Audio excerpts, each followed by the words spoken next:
Hello students, આજે આપણે જોવાના છે features of 73rd amendment act 1992. બરાબર, એટલે જે અમેન્ડમેન્ટ થયેલું, ઓકે, પંચાયતનું. ઓકે, કાલે આપણે જોયું કે પંચાયત રાજ કોને કહેવાય, એને કેવી રીતે ફંક્શન કરે છે, એને લેવલ કયા કયા છે.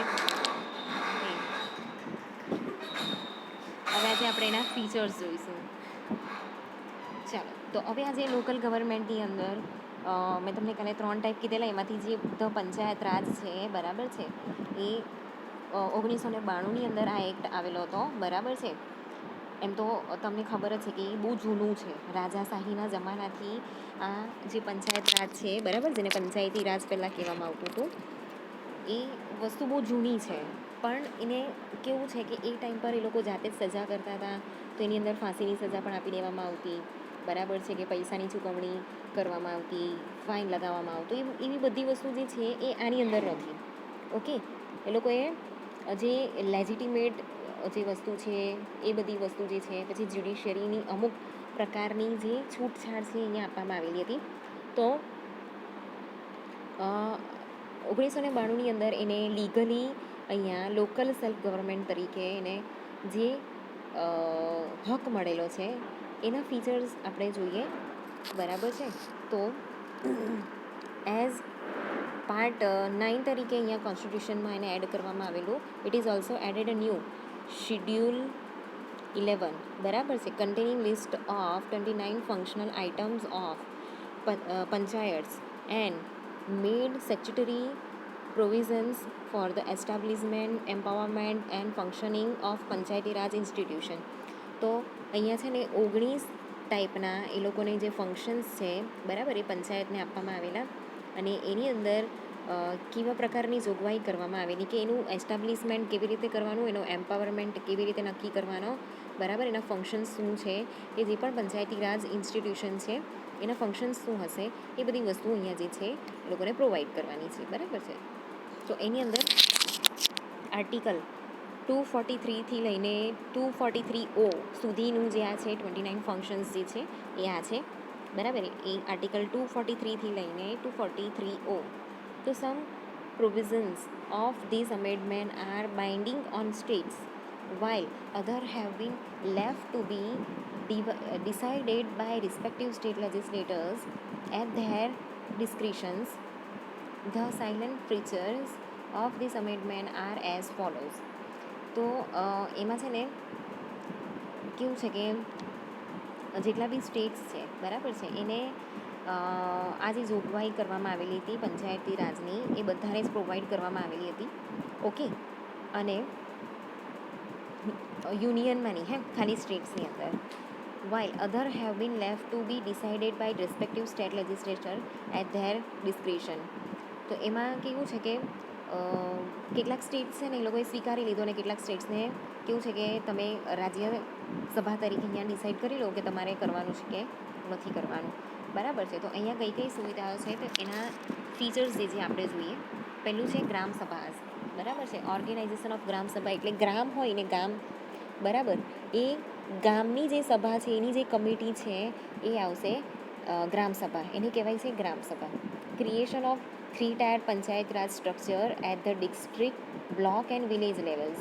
પછી એને 3 લેવલની અંદર એને એ કરવાની હોય છે, એનું એસ્ટાબ્લિશમેન્ટ કરવાનું, એનું ક્રિએશન કરવાનું હોય. તો કેવી રીતે હોય,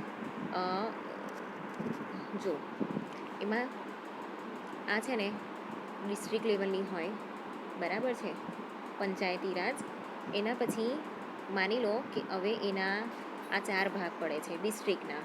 ઓકે, તો એમાંથી આ જે ભાગ છે, બરાબર, આ 1, 2, 3 અને 4. તો આ 1 નંબરનો જે ભાગ છે એમાં માની લો કે વિલેજના બીજા 4 ભાગ પડે છે. અહીંયા કેવું છે, 6 ભાગ પડે છે.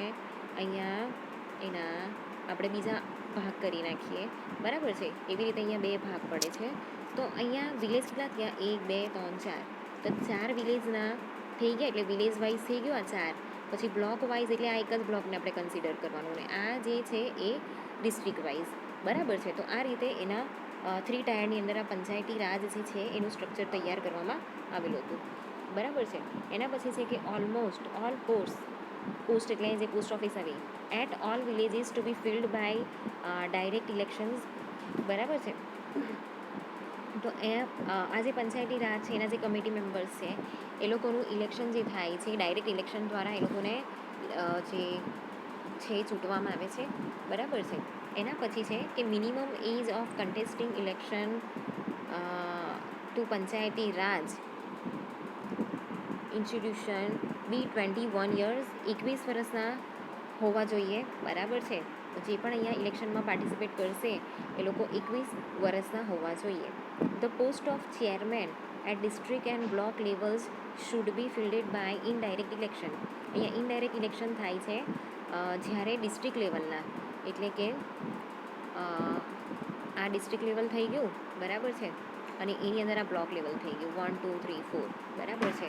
તો એ લોકોના જે ચેરમેન આવે છે, બરાબર છે, આ બધાના ચેરમેન હશે, આનો બી ચેરમેન હશે, તો એ લોકોનું ઇનડાયરેક્ટ ઇલેક્શન થાય છે. ઇનડાયરેક્ટ ઇલેક્શન એટલે જે કમિટી હોય ને કમિટી મેમ્બર એને સિલેક્ટ કરે છે, બરાબર, એઝ અ મેમ્બર તરીકે. એના પછી છે કે ધ પોસ્ટ ઓફ ચેરમેન આવી ગયા. There should be reservation of seats of schedule caste and schedule tribe in panchayats in proportion to their population and for the women in panchayats up to 130 seats, બરાબર છે. તો SC એસટીવાળા માટે અને women માટે 1/3 જેટલી seat જે છે એ લોકોનું એક પ્રમાણ રાખવામાં આવેલું છે કે જેટલું પોપ્યુલેશન છે એ પોપ્યુલેશનના 1/3 પ્રમાણમાં એસસી એસટી અને વુમન છે, બરાબર છે, એ લોકોનું અહીંયા એટલી સીટ પ્રોવાઈડ કરવામાં આવેલી હોય છે. એના પછી છે સ્ટેટ ઇલેક્શન. ઓકે, તો state election commission to be set up in each state to conduct election to Panchayati Raj institution, બરાબર. તો જે સ્ટેટ ઇલેક્શન કમિશન છે એ લોકો અહીંયા કેવો છે અલગ અલગ સ્ટેટની અંદર, તો એક સ્ટેટની અંદર આ જે પંચાયતી રાજ ઇન્સ્ટિટ્યુશનનું જે ઇલેક્શન છે એને કન્ડક્ટ કરે છે, બરાબર છે. એટલે પંચાયતી રાજનું જે ઇન્સ્ટિટ્યુશન છે એને કન્ડક્ટ કોણ કરે છે, તો સ્ટેટ ઇલેક્શન કમિશન. ઓકે, તો દરેક સ્ટેટવાળા આ જે છે એ ઇલેક્શન રાખે છે. ઓકે,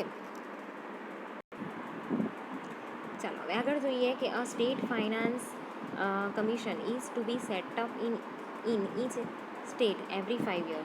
તો હવે એ લોકોની જે સ્ટેટ ફાઇનાન્સ કમિશન છે, બરાબર છે, પંચાયતી રાજ માટે પણ બધા જ સ્ટેટની અંદર એવરી 5 યર એને સેટ કરવામાં આવે છે, એનું સેટઅપ કરવામાં આવે છે, બરાબર છે. તો એના માટે બી ઇલેક્શન થતું હોય છે. ઓકે, તો આ પ્રકારની જે જોગવાઈઓ છે એ આ અમેન્ડમેન્ટની અંદર કરવામાં આવેલી છે, બરાબર છે, જે જનરલ છે. ઓકે, હવે some of the provisions which are not binding the states but are only guidelines. તો હવે અહીંયા કેવું છે કે કેટલીક જોગવાઈ અહીંયા કરવામાં આવેલી છે કે જે છે ને સ્ટેટે કમ્પલસરી નથી કરવાની, પણ ખાલી એઝ અ ગાઈડલાઇન તરીકે અહીંયા એને પ્રોવાઈડ કરવામાં આવેલી છે, બરાબર છે. તો શું છે એ, તો giving representation to the members of the central and state legislator in this bodies, બરાબર છે. Giving representation to the members the centre and state legislative in the bodies. તો જેટલા બી પંચાયતી રાજ છે, બરાબર છે, એની અંદર કેવું છે કે એઝ અ રિપ્રેઝેન્ટેટિવ તરીકે અહીંયા મેમ્બર્સ રાખવામાં આવે છે, બરાબર છે. અને એ લોકો શું કરે છે કે સેન્ટ્રલ અને સ્ટેટ લેજિસ્લેટર છે, બરાબર છે, એ લોકોને એક રિપોર્ટ જેવું તૈયાર કરીને એ લોકોને શું કામ કરે છે અને શું કામ કરવાનું છે, શું કામ કર્યું, એ બધા રિપોર્ટ આપે છે. પછી providing reservation for backward classes, બરાબર છે, બેકવર્ડ ક્લાસીસ માટે અહીંયા રિઝર્વેશન જે છે એ આપવાનું હોય છે, બરાબર, એ નિયમ જે છે એ. એના પછી છે the Panchayati Raj institution should be given financial power in relation to taxes, levy fees, etc and effort shall be made to make panchayat autonomous bodies. તો જે પંચાયતી રાજ ઇન્સ્ટિટ્યુશન્સ છે, બરાબર છે, એ લોકોને કેટલાક ફાઇનાન્શિયલ પાવર પણ આપવામાં આવેલા છે. કયા તો એની અંદર છે કે જે ટેક્સીસ ભરવાના આવે એ, બરાબર. એના પછી છે લેવી ફીઝ. તો લેવી ફીઝ એટલે શું, તો લેવી છે ને એનો મિનિંગ શું થાય, ચાર્જ લેવો, બરાબર. તો એની અંદર છે ને જે ટેક્સ પે કરવાનો આવે એ આવે. પછી ફાઇન લેવાનો આવે કે અધર કોઈ ફીસ લેવાની આવે તો એને લેવી ફીસ કહેવાય. બરાબર છે. હવે જ્યારે છે ને આ જે લેવી છે ને એનું મિનિંગ શું થાય? લેવી ફીસ એટલે કલેક્ટિંગ ચાર્જિસ. બરાબર છે. જ્યારે તમારે કેવું હોય કે મની રેઇઝ કરવાના હોય ને, બરાબર છે, ત્યારે આ જે લેવી ચાર્જિસ છે ને એ લેવામાં આવે છે, એટલે કે લેવી ફીસ છે ને એ લેવામાં આવે છે. એટલે આપણે કંઈ બી ડોક્યુમેન્ટેશન કરાવવું હોય, બરાબર છે, કે પછી ગામડાના લેવલની ઉપર આપણે જે ટેક્સ ભરીએ છીએ એ ટેક્સને આપણે કહીશું લેવી ચાર્જ. એટલે લેવી ફીસ છે ને એનું પરફેક્ટ એક્ઝામ્પલ આપું ને તો લાઈક તમને છે ને ઘરેથી પૈસા જોઈતા હોય, બરાબર છે, પાર્ટી બાર્ટી કરવા માટે, અને પછી તમે મમ્મીને બધું કામ કરવા લાગો, પપ્પાને પટાવો, પપ્પાનું કામ કરવા લાગો, ને પછી એના બદલામાં જે તમને પૈસા મળે છે, ઓકે, એને લેવી ફીસ કહેવામાં આવે. ઓકે, તો એ ટાઈપની જે આ એક ફી છે, આ તો ખાલી એક ફેમિલીનું એક્ઝામ્પલ આપ્યું, બરાબર છે. તો લેવી ફીસ જે છે એ લાઈક જ્યારે ફંડ રેઇઝ કરવાનો હોય, બરાબર છે, તો એના માટે એક નાનો નાનો ટેક્સ લગાવવામાં આવે, ફાઇન લગાવવામાં આવે, કોઈ ગુનો થઈ ગયો હોય તો એને ફાઇન લગાવવામાં આવે, બરાબર છે, કે પછી એ જ પ્રકારની જે બધી લીગલ કે લેજિટિમેટ વસ્તુ થતી હોય તો એના માટે જે અધર ફીઝ લેવામાં આવે છે એને આપણે કહીશું લેવી ફીઝ. બરાબર છે. And effort shall be made to make panchayats autonomous bodies. બરાબર છે. અને જે પંચાયતી રાજની જે ઓટોનોમસ બોડી છે, બરાબર છે, એ જળવાઈ રહે એના માટેની બધી ગાઈડલાઈન અહીંયા આપેલી છે. ઓકે, એટલે આ જે પંચાયતી રાજ હતું એ મેં તમને કીધું એ પ્રમાણે એ પહેલેથી અહીંયા હતું જ, બરાબર છે, આપણા દેશની અંદર. પણ એની અંદર છે ને કેવું છે કે 1992ની અંદર જે 73મું અમેન્ડમેન્ટ આવ્યું ને, બરાબર છે, ત્યારે એને એક વ્યવસ્થિત શિડ્યુલ કરવામાં આવ્યું, એના અલગ અલગ જે ફંક્શન્સ છે એને. ઓકે, એટલે જે આ જે પંચાયતી રાજ છે એનું એસ્ટાબ્લિશમેન્ટ એમ તો પહેલેથી હતું, પણ હવે એને છે ને કેવું છે કે વ્યવસ્થિત ઇન્સ્ટિટ્યુશન તરીકે અહીંયા લેવામાં આવ્યું છે અને એને આખું ફંક્શનિંગ જે છે એ અહીંયા કરવામાં આવેલું છે. બરાબર છે. તો એની અંદર જે 29 એ લોકોના જે ફંક્શન્સ છે, બરાબર છે, એને અહીંયા ડિટેલમાં કહેવામાં આવ્યા કે તમારા ફંક્શન્સ શું છે, એ લોકોને જે પણ જ્યુડિશિયરી વસ્તુ આપવામાં આવેલી છે કે લેજિસ્લેટરની જે વસ્તુ આપવામાં આવેલી છે, બરાબર છે, એ બધી વસ્તુ અહીંયા આપવામાં આવેલી છે. ઓકે, તો એની અંદર આ બધું જે ગ્રામસભા છે, બરાબર છે, એનો સમાવેશ કરવામાં આવ્યો. પછી જે એનો પંચાયતી રાજ છે એનું સ્ટ્રક્ચર જે છે એને 3 ટાયર્સની અંદર ડિવાઈડ કરવામાં આવ્યું, બરાબર છે. તો એની અંદર જે જિલ્લા લેવલનું છે એ, બરાબર, પછી જે બ્લોક લેવલનું છે એ, અને પછી વિલેજ લેવલનું છે એ રીતે એને ડિવાઈડ કરીને એ લોકોનું કામ જે છે ને એ વેચી દેવામાં આવ્યું. હવે પહેલાંના જમાનામાં કેવું હતું કે જે પણ પંચાયત રાજ હતું ને, બરાબર છે, ખાલી ગામ પૂરતું હતું. એ લોકો લાઈક બધા નીતિ નિયમો બનાવે એ જ કેવું કે કોર્ટ જેવું કહેવાય, બરાબર છે. પણ અહીંયા કેવું છે કે એને એક કેવું છે કે દેશની કોન્સ્ટિટ્યુશન છે, બરાબર છે, કે જે સેન્ટર અને સ્ટેટ જે વ્યવહાર છે, બરાબર છે, જે પાવર છે એની અંદર આને લેવામાં આવ્યું, બરાબર છે. હવે આ જે પંચાયત રાજ છે, બરાબર છે, એને કેવી રીતે ઘડવામાં આવે છે એની જે આખી પ્રોસેસ છે એ આપણે આવતા લેક્ચરની અંદર જોઈશું, બરાબર છે. તો આ જે બરાબર છે, તો એ લોકોને અહીંયા કેવું છે કે ઇલેક્શન દ્વારા એક કમિટી બનાવવામાં આવે છે, અને એ જે કમિટી છે એ કમિટીની અંદર એ લોકોને ચેરમેન જે છે એ બનાવવામાં આવે છે, બરાબર છે. એમાં પણ શિડ્યુલ કાસ્ટ અને શિડ્યુલ ટ્રાઇબની અને વુમનની જે સીટ છે એ આપવામાં આવી છે. એટલે જેવી રીતે કેવું છે કે સ્ટેટ લેવલનું કોઈ ઇલેક્શન થાય છે કે વિધાનસભાનું કોઈ ઇલેક્શન થાય છે, બરાબર, તો એ કેવું એકદમ લીગલી થાય છે, એવી રીતે આનું પણ ઇલેક્શન થાય છે, બરાબર છે. ને પહેલાંના જમાનામાં કેવું હતું કે માની લો કે કોઈ એમ કહે કે આ ભાઈ આપણા સરપંચ, બરાબર, તો એવી રીતે એ લોકોનું સિલેક્શન થાય. એટલે જેનો પાવર વધારે, જેને ત્યાં પૈસા વધારે, એને સરપંચ બનાવી દેવામાં આવે. પણ અહીંયા કેવું છે કે ઇલેક્શન થાય.